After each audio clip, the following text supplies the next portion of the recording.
Dr. Brian Nattrass is an internationally acclaimed author, scholar, and senior corporate advisor in the area of corporate values, innovation, and value creation.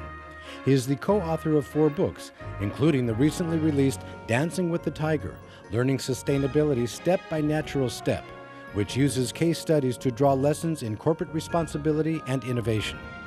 A previous book, The Natural Step for Business, Wealth, Ecology, and the Evolutionary Corporation, has become a sustainability bestseller and helped thousands of people and organizations discover a better way of living and working. Over the last several years, it's been my privilege to act as an advisor to many of the icon organizations in our culture. I've worked with Nike, Starbucks, the U.S. Marines, the U.S. Army, resort destinations like Vail and Whistler, and even the quintessential Canadian icon, the Royal Canadian Mounted Police. And one thing that I know for sure, the difference between the really good organization and those that have ascended to the icon category of the truly great is a commitment to deep and enduring values. There's a very poignant line from the ancient Chinese Book of Wisdom, the I Ching, which is as relevant today as it was in the turbulent times of the ancient empire thousands of years ago. And that is, times change, and with them their demands. Times change, and with them their demands. So any of us who hasn't been asleep for the last year and a half or 2 years know that we're entering into a profoundly different world. Think what's happened just in our recent history. There's been the collapse of the dot-com market, there's been the collapse of the stock market, there's been the tragic events around 9/11, the rise of global terrorism. We're seeing a lake at the North Pole. And so what does this call for? It calls for us in business to start paying attention to things that we didn't pay attention to before. We're going to be accountable for things that we weren't accountable before. In times of irresponsibility, it draws out a need and a demand to be responsible. In times of insecurity, we need to be aware of security issues. And times of unsustainability, we need to be more profoundly aware of what it takes to be sustainable, environmentally and socially in our world. And what separates the really good companies from the truly great, and I know that you here today want to become a truly great organization, to join the icon companies. What separates this is a values-based innovation process. In other words, how do you get from really good to truly great? It's a sense of values and commitment. And what we call that today is the triple bottom line. Companies today, the great companies, are accountable for people, planet, and profits. That is the triple bottom line. The work that we do, it's almost counterintuitive. In a way, it's back to the future, because we help bring out those deep values, the commitment to community, the commitment to the natural world, the commitment to the environment, and that kind of change in perception unleashes a passion and an innovation that is really unique. We call this work values-based innovation. Now what I'm going to do is ask you to imagine your perfect vacation. Pretty easy to do, I think. So take about 15 or 20 seconds and just think about, if you had no money issues, no time issues, where would you love to be right now?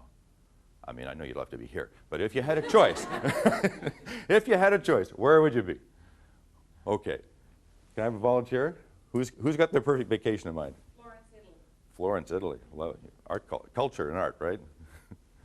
Some island someplace. Some island. So you feel the sun, you feel the water. Who can really feel where they want to be, right?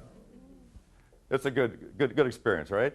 So what I'd like you to do is take the same light energy to work on creating a vision of where you want this great company to go. Where do you want to see this company in 20 years? And so if you could imagine the cover of Fortune magazine, Time magazine, Forbes, imagine what the editors would be saying, what the magazines would be saying about your company, not only profitable, but also contributing to people and communities around the world and making it a better place environmentally. How is your company contributing to the triple bottom line? So please just go back to your partners and take 5 minutes imagining what the headline would be in the front cover of this magazine 20 years from now, talking about your company.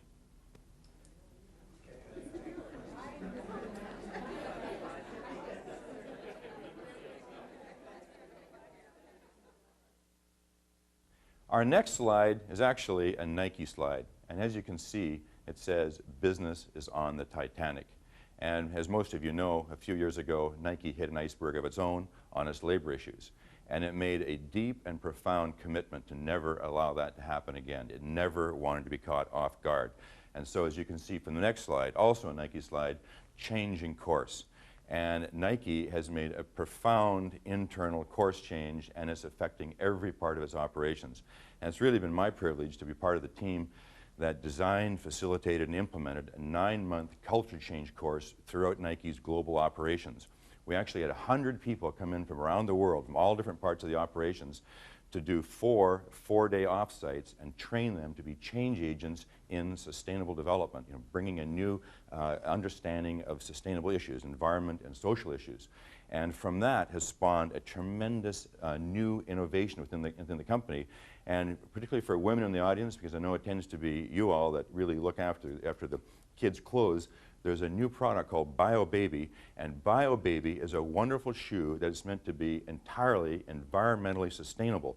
So they've looked at the whole production processes, from taking the material to manufacturing, even to the disposal of the shoe, closed-loop processes, and it's really a stunning innovation that actually was born out of values. Another one of my clients is Starbucks, and I think of Starbucks as another real American and global icon, because not only did Howard Schultz have a vision of creating a different kind of company, he also wanted a company that would truly make a difference. And so it's not just in product, but it's also in finances and the way the company works. And those of you who have been reading the newspapers, perhaps even been involved in companies that had accounting scandals, Starbucks wanted to make sure that environmental values were really embedded right in the numbers. So business people, as you know, really focus on the numbers. So what we did was we worked with the Starbucks team, a cross-departmental team, and we did a global environmental impact assessment of their operations. It was a very, very exciting job. People from all over the company came into this, and Starbucks chose 3 different metrics, and our role really was to kind of create the container. And by creating the container, bringing out the values, it really unleashed the brilliance of Starbucks' own team. And so today, these 3 powerful metrics are actually embedded in the business plan, and everyone now in the company is responsible for environmental sustainability. So it really makes me proud, and it makes me proud of Starbucks for this work. So really the nature of our work is to help companies have a new sense of values, an enlivened sense of values. Our work acts as a catalyst, and I know some of you are actually in the design side of the business, and what designers will tell us is that a change in perception really amounts to a change in the way we look at things, which will then just lead to innovation. So a value shift creates a perception shift, which then results in innovation. And it's this values-based innovation that really separates the very good from the truly great.